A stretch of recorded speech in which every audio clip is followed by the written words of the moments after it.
Well, good morning, Steve LG on my fun channel, Sustainability Speaking.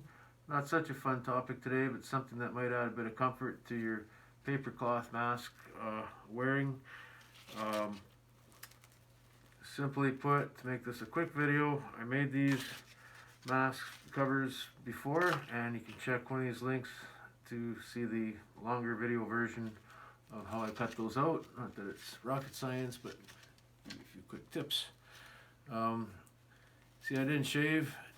If you try to talk when it's like this mask, and ask any guy, they just start shredding, and really, it keeps working the mask down off your face. So this little solution here is a solution, and once again, you can check the link here in the corner, and that'll take you to how I went ahead and cut that out of a 2-liter plastic pop bottle.